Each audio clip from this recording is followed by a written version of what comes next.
Hello students, अब हम start करने जा रहे हैं जेनेटिक एल्गोरिथम। हमने अभी तक 3.1 और 3.2 को कवर कर लिया है। यहाँ पे हम जेनेटिक एल्गोरिथम की डेफिनेशन पढ़ेंगे, उसके बाद हम बेसिक पढ़ेंगे कि इसका फ्लो चार्ट क्या है। इसमें डेप्थ में नहीं जाना है कहीं भी। हमारे पास ये क्वेश्चन आएगा तो बेसिक यही आएगा कि जेनेटिक एल्गोरिथम होता क्या है, या उसके सीक्वेंस ऑफ स्टेप्स क्या होते हैं, उसकी एप्लीकेशंस क्या हो सकती है हमारे पास, है ना। फ्लो चार्ट कैसे उसका वर्क कर रहा है, या किस किस डोमेन में वो इस्तेमाल हो रहा है। तो स्टार्ट करते हैं। इस टॉपिक को ऐसे मत लो इतना डेप्थ में कि आपको इसमें से कोई पर्टिकुलर बहुत डेप्थ में क्वेश्चन आ जाएगा। इसकी थ्योरी थोड़ी क्लियर होनी चाहिए आपको कि ये वर्क कैसे कर रहा है। ठीक है जी। तो स्टार्ट करते हैं इसकी बेसिक डेफिनेशन से। जेनेटिक एल्गोरिथम और द ऑप्टिमाइजेशन एल्गोरिथम। सबसे पहले तो ये समझ लीजिए कि ये ऑप्टिमाइजेशन की एक टेक्निक है। पहले ध्यान से समझना। Genetic algorithms are optimisation technique inspired by the natural selection and genetics.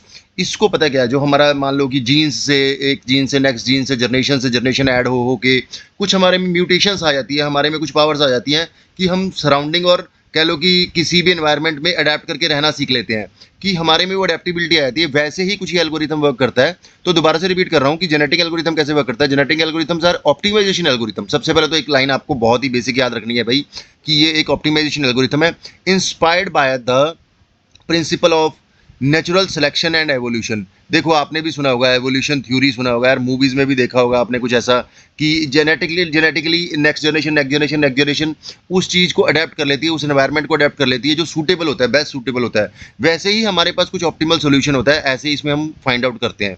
Next समझते हैं। पहले डेफिनेशन आपको ऑलमोस्ट क्लियर होगी कि ऑप्टिमाइजेशन टेक्निक है ये inspired by the principle of natural selection and evolution.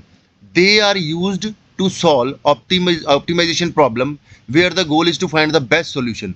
भाई हमें बेस्ट सोल्यूशन, देखो ये क्यों आया है पहले इतना थोड़ा सा सुन लो। यहाँ पे मैंने हर चीज़ लिखी नहीं है, बस बताना चाहता हूँ आपको कि जो पुराना ट्रेडिशनल सिस्टम था वो बहुत कॉम्प्लेक्स था। ठीक है जी। जब हम किसी चीज़ को सॉल्व करते थे पुरानी जनरेशन से जोड़ के, कह लो कि 1 2 3 4 एवोल्यूशन की तरह। अब क्या है, ये नया प्रोसीजर में हम क्या करते हैं, इसमें कुछ सीक्वेंस ऑफ स्टेप्स है। आप इस लाइन को ऐड कर सकते हो कि जो ओल्ड ट्रेडिशन था, है ना, ओल्ड ट्रेडिशन था, वहाँ पे क्या था हमारे पास, कह लो कि ट्रेडिशनल मेथड था जो हमारे पास, वो थोड़ा इम्प्रैक्टिकल था। क्यों? क्योंकि वो ड्यू टू इस कॉम्प्लेक्सिटी। ठीक है। तो यहाँ पे हमारे पास क्या है, सिंपल सी बात याद रखना है कि they are use to solve the optimization problem where goal क्या है हमारा, कि optimize best solution find out करना है from the large search space. Large space search हम क्या कह देते हैं, मान लो हमारे पास यहाँ पे बहुत सारे कह लो कि कुछ पॉपुलेशन है हमारे पास, उसके बाद या हम कुछ और एग्जांपल भी ले सकते हैं कि हमारे पास कार की एग्जांपल है, हम बेस्ट फ्यूल एफिशिएंट कार बनाना चाहते हैं, तो हम बहुत सारी चीज़ों को एक साथ मतलब लेके उसको एज अ पोर्शन में इस्तेमाल करके, कि हमने हर कैटेगरी को इस्तेमाल किया, कि देखा उसका सोल्यूशन कौन सा हो सकता है बेस्ट फ्यूल के लिए। इंजन्स को हमने कंपेयर किया, तो सारी इंफॉर्मेशन में से हम कुछ ऑप्टिमल सोल्यूशन को निकालते हैं। ये इसकी डेफिनेशन होगी। थोड़ा सा ये देखो, ये स्लाइड हमने जो आपकी स्लाइड्स गिवन है उसी में से ये स्लाइड ली गई है हमारी। तो 1970 में जॉन हॉलैंड ने ये इसको डेवलप किया था जेनेटिक एल्गोरिथम को। सबसे पहली लाइन आपको हम एक ही याद रखनी है, टू वही नेचुरल कह लो कि नेचुरल, जो अभी पढ़ा था हमने, नेचुरल सिलेक्शन और एवोल्यूशन के प्रिंसिपल पे जब वर्क करता है, नेचुरल सिलेक्शन और एवोल्यूशन के प्रिंसिपल पे वर्क करता है और ऑप्टिमल सोल्यूशन प्रोवाइड करता है as compare to traditional system के। हमें बेटर कह लो कि रिजल्ट्स और ऑप्टिमल सोल्यूशन देता है ये।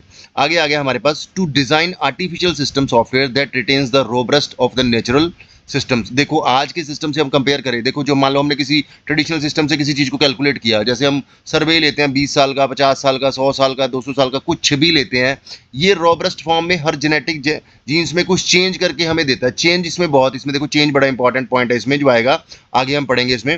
रॉबस्ट मतलब यहाँ पे क्या होता है कि हर कंडीशन की ये नेचुरल कह लो कि आगे इसकी ये प्रॉपर्टी में भी मैं इसको एक्सप्लेन करूंगा कि रॉबस्ट का क्या मीनिंग है यहाँ पे, कि हम कैसे इस्तेमाल करते हैं, क्या है कि नहीं। ठीक है जी। The original form of the, ये बताया कि 1970 फॉर्म में क्या हुआ, 1975 में क्या हुआ। अब बिट स्ट्रिंग रिप्रेजेंटेशन, यहाँ पे देखो ये पॉइंट जो आ रहा है डीएसए की तरह थोड़ा सा ऐड हो रहा है, यहाँ पे कुछ नहीं है। इसका मतलब ये है कि यार हम कुछ चेंजेस करते हैं हर जनरेशन में, हर जीन्स में कुछ ना कुछ बिट्स की इंफॉर्मेशन को ऐड करते हैं। आपने बस एक डेफिनेशन याद रखनी है, उसके बाद आपको इसका फ्लो चार्ट और उसकी बेसिक कह लो कि जो टर्मिनोलॉजी है वो इस्तेमाल हो रही है, और इसकी एप्लीकेशन ये आपको पता होना चाहिए। इसके अलावा कोई ज़्यादा डेप्थ में इसका क्वेश्चन बन नहीं सकता। ठीक है जी। तो यहाँ पे आगे आ रहा है, आ गया हमारे पास प्रोपोर्शनल सिलेक्शन।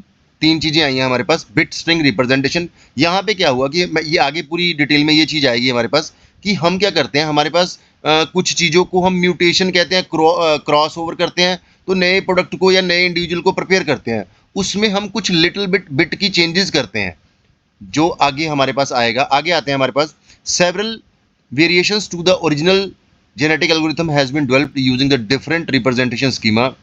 ये बहुत सारे आए, हमें नहीं मतलब है।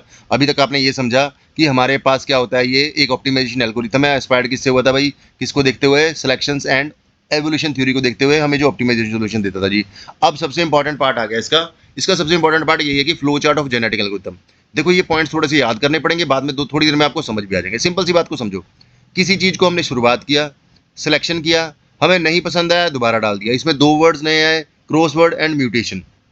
ये हम समझेंगे क्या होता है, हमारे को दोबारा समझना। देखो, स्टार्ट किया, इनिशियलाइज किया, सेलेक्ट किया, सिंपल सी बात। ये बड़ा इजी सा डायग्राम है, कुछ आपको इंटरनेट पे बहुत से डायग्राम मिल जाएंगे, लेकिन ये बहुत इजी डायग्राम है, आप इसको समझना चाहो तो। ठीक है जी, यहाँ पे हमारे पास क्या है, सिंपल समझना। शुरुआत की, इनिशियलाइजेशन का मतलब क्या होता है यहाँ पे समझते हैं। देखो, सबसे पहले तो प्रोसेस को बिगिन किया, स्टार्ट कर लिया। फ्लो चार्ट को समझना बहुत जरूरी है, यही पेपर में लिखना। अगर कुछ भी आता है तो भाई, कुछ भी आता है, इसकी एग्जाम्पल बना दो, जैसी मर्जी बना दो, किसी भी चीज़ को लेकर बना दो एग्जाम्पल। जैसे सबसे बढ़िया यही है कि हम हर साल फ्यूल एफिशिएंसी इंक्रीज करना चाहते हैं कार्स में, चाहे इसको ले लो। ठीक है जी, एग्जाम्पल हमारे पास और भी आएगी जिसमें हम एप्लीकेशन इस्तेमाल करेंगे। स्टार्ट किया, इनिशियलाइजेशन का मतलब क्या हुआ, setup the initial group of possible solution.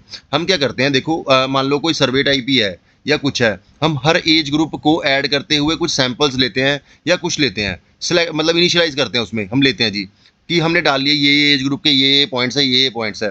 हम उसको नेक्स्ट से कंपेयर करेंगे, फिर नेक्स्ट से कंपेयर करेंगे, नेक्स्ट से कंपेयर करेंगे, उसको चूज करके, जैसे हम केस स्टडीज में करते हैं, कुछ है हमारे पास। ठीक है जी, initial population, create the first set of solution. हमने कुछ लोगों को सर्वेज के हिसाब से ले लिया भी, ये है मतलब हमने उसमें से कुछ बेस्ट को चूज करके, उसमें से बेस्ट फिट को चूज करके हमने इनिशियल पॉपुलेशन में ऐड कर लिया जी। आगे हमारे पास सिलेक्शन आ गया। सिलेक्शन वही बात बताया कि बेस्ट फिट सोल्यूशन ग्रुप को हमने ले लिया है। हमारे पास क्या आया, उसके बाद हमने क्या किया, न्यू पॉपुलेशन। हमने क्या किया, उसमें जो बेस्ट फिट थे उसको हमने ले लिया। ठीक है जी, उसके बाद क्या किया, हमारे पास नेक्स्ट पॉइंट पर आया क्वाइट। क्वाइट क्या, चेक इफ द, ये हमारे लिए बेस्ट है कि नहीं है, ये चेक करा हमने यहाँ पे, फिर हमने उसको नेक्स्ट में प्रोसीड कर दिया। Combine part of the good solution to create the new one. देखो, क्रॉस ओवर का मतलब यहीं पे है कि हमने 3-4 सॉल्यूशंस या 2 सॉल्यूशंस को मिला के एक नया सोल्यूशन बनाया है। दोबारा समझना इस बात को, 3-4 या 2 सॉल्यूशंस को कंबाइन करके, मतलब बेस्ट सोल्यूशन को बना के एक नया सोल्यूशन बनाया है। क्रॉस ओवर वर्ड का मतलब यही होता है। ठीक है जी, नेक्स्ट आ गया mutation. Make small random change to the, जो हम बिट स्ट्रिंग की बात कर रहे थे, यहाँ पे म्यूटेशन वर्ड इस्तेमाल कर रहे हैं वहीं पे। Make small random change to some solution. हम क्या कर रहे हैं, यहाँ पे एक स्मॉल सी चेंज कर रहे हैं बिट ऑफ स्ट्रिंग में या किसी चीज़ में। बहुत इजी सा प्रोसेस है यार, ध्यान से समझना। तो शुरू से हमारे पास क्या है, ये ऑप्टिमाइजेशन, ऑप्टिमल सोल्यूशन प्रोवाइड करता है, नियरेस्ट सोल्यूशन प्रोवाइड करता है, मतलब जेनेटिक एल्गोरिथम। ये as compare to traditional system complexity को कम करता है और हमें बेस्ट और रोबस्ट कह लो कि हमारे को रिजल्ट्स देता है। इसमें हमारे पास सीक्वेंस ऑफ स्टेप्स क्या है, स्टार्ट, इनिशियलाइज, उसके बाद क्या सिलेक्शन किया, क्वाइट किया कि हमारा बेस्ट सोल्यूशन है कि नहीं, क्रॉस ओवर किया कि 2-3 चीज़ों को कंबाइन किया, म्यूटेशन मीन्स की स्मॉल सी चेंज की, एंड कर दिया। हमें म्यूटेशन पे वो चीज़ हमारी बेस्ट फिट नहीं थी तो हमने दोबारा से सिलेक्शन की, वैल्यूज़ की। होप सो आपको ये डायग्राम समझ आ गई होगी। देखो, हम ज़्यादा डेप्थ में पढ़ेंगे नहीं, क्योंकि देखो जो हमें गिवन है, हमारा जो है देखा जाए तो जो हमारा टॉपिक है वो न्यूमेरिकल मेथड्स एंड ऑप्टिमाइजेशन है। ऑप्टिमाइजेशन में हमने क्या किया, कुछ ऑप्टिमाइजेशन हमें बेसिक लिखा है, सिलेबस में भी ये लिखा है कि जेनेटिक एल्गोरिथम फंडामेंटल्स। फंडामेंटल्स में क्या हुआ, उसकी डेफिनेशंस होगी, उसकी बेसिक की टर्मिनोलॉजी होगी, उसके बाद उसका फ्लो चार्ट हो गया। तो फ्लो चार्ट में क्या गया, set, initialize, selection, quite, crossover, mutation, end. ठीक है जी, हमको ये डायग्राम बिल्कुल इजीली आपको, मेरे को लगता है समझ आ गई होगी। मतलब इस प्रोसेस को रिपीट करते रहोगे, म्यूटेशन से दोबारा से लेके ये डायग्राम बना लेना भाई, आपका सोल्यूशन हो जाएगा। ठीक है जी, उसके बाद आ गया हमारे पास इसके बेनिफिट्स कौन कौन से हैं। ठीक है जी, सबसे इंपॉर्टेंट बेनिफिट आ गया हमारे पास ग्लोबल ऑप्टिमाइजेशन। ग्लोबल ऑप्टिमाइजेशन का मतलब क्या हुआ कि हमें लार्ज स्केल पे, हमें पे मतलब एक ऑप्टिमल सोल्यूशन प्रोवाइड करता है या नियरेस्ट ऑप्टिमल सोल्यूशन प्रोवाइड हमें करता है। सिंपल सी बात, दोबारा से वही बात आ गई। ठीक है जी, सिंपल क्या, ऑप्टिमल या nearest optimal solution provide. Versatility, ठीक है जी, applicable to various optimization problem across different domains. हमारे को क्या, ये हर डोमेन में, हर जगह, विदाउट एक्सप्लिसिट मैथमेटिकल मॉडल के भी हमें बहुत सारे सॉल्यूशंस प्रोवाइड करता है, ये ऑप्टिमल सॉल्यूशन प्रोवाइड करता है जेनेटिक एल्गोरिथम। दूसरा पॉइंट हो गया पैरेललिज्म। ठीक है जी, हमें क्या है कि कह लो कि एक ही फ्लो में बहुत से, कह लो एक ही साथ हम बहुत से चीज़ों को एक्सप्लोर करके उसके रिजल्ट्स को फाइंड आउट कर सकते हैं यहाँ पे। ठीक है जी, पैरेललिज्म ये हो गया। रोबस्टनेस पहले ही बताया था कि नॉइसी डेटा होगा या हमारे पास डेटा कम होगा। जो हमारे पास मान लो कि कुछ डेटा कम है या किसी चीज़ की इंफॉर्मेशन नहीं भी गिवन है, वहाँ पे भी ये काम करता है। ऐसे नहीं है कि आपके पास सारी इंफॉर्मेशन होगी तभी ये सिस्टम वर्क करेगा। ठीक है जी, होप सो ये भी आपको क्लियर हो गया। एक्सप्लोरेशन या, ठीक है जी, यहाँ पे क्या है, नए सॉल्यूशंस हमें प्रोवाइड करता है जेनेटिक एल्गोरिथम। यार जीन्स जैसे हम कहते हैं, हम ह्यूमन बीइंग की जीन जैसे काम करती है, ये भी नए नए सॉल्यूशंस हमें फाइंड आउट कर देता है हर बार। जैसे हमारे पास नए मॉडल्स या नई चीज़ें आती हैं क्रॉस ओवर के बाद, देखो पॉइंट को याद रखना है, क्रॉस ओवर के बाद, म्यूटेशन के बाद हमारे पास क्या आता है, रिजल्ट्स आते हैं। ठीक है जी। अडेप्टेबिलिटी, हर स्ट्रेटजी को, हर एक कह लो कि हर एक करेक्टरिस्टिक्स को फर्स्ट कह लो कि जनरेशन सेकंड जनरेशन अडेप्ट करती रहती है, नेक्स्ट स्टेज के साथ डायनेमिकली एडजस्ट करती है, ये सब कुछ है। नो ग्रेडियंट इन्फॉर्मेशन रिक्वायर्ड, कोई पर्टिकुलर इन्फॉर्मेशन, हमें ऐसी इन्फॉर्मेशन कह लो कि जो इन्फॉर्मेशन एक्सपेंसिव है या सूटेबल नहीं है या कुछ है, ऐसी पर्टिकुलर इन्फॉर्मेशन पे ये डिपेंडेंट नहीं होता। तो ये बेसिक इन्फॉर्मेशन थी, आपको याद हो गई होगी। अब ये कौन कौन सी डोमेन्स में इस्तेमाल होता है, ठीक है जी। सबसे पहले हमारे पास देखो यही शुरू से हमारे पास पहले आ गया, हमारे पास क्या है जी कि जेनेटिक एल्गोरिथम क्या है, उसके बाद हमारे पास आ गया था कि इसका फ्लो डायग्राम क्या है, फ्लो चार्ट क्या है। अब ये आता है सबसे पहले कंट्रोल सिस्टम में, कहाँ, गैस पाइपलाइन में। भाई कितनी स्पीड से गैस जा रही है, कम हो रही है, ज़्यादा हो रही है, ठीक है। पोल बैलेंसिंग में, मिसाइल में, ठीक है जी, ये हो गया। डिज़ाइन में कहाँ पे आता है, सेमीकंडक्टर लेआउट्स में इस्तेमाल होता है। शेड्यूलिंग में कहाँ पे इस्तेमाल होता है, रिसोर्स एलोकेशन जो हमारा ऑपरेटिंग सिस्टम में होता है कुछ होता है, ठीक है जी। रोबोटिक्स में इस्तेमाल होता है, हमारा मशीन लर्निंग में सबसे इंपॉर्टेंट पार्ट आ जाता है जहाँ पे हम पढ़ रहे हैं इस चीज़ को।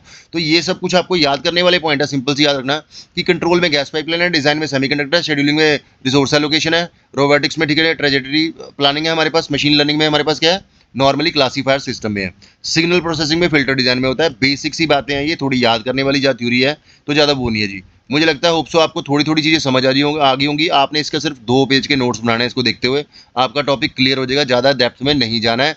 इससे इंपॉर्टेंट टॉपिक हमारे इंटरपोलेशन वो है, या यहाँ पे हमारे पास ऑप्टिमाइजेशन में ग्रेडियंट डिसेंट है, या क्या कहते होते हैं अपना मल्टीप्लायर है हमारा। ठीक है जी, थैंक यू सो मच।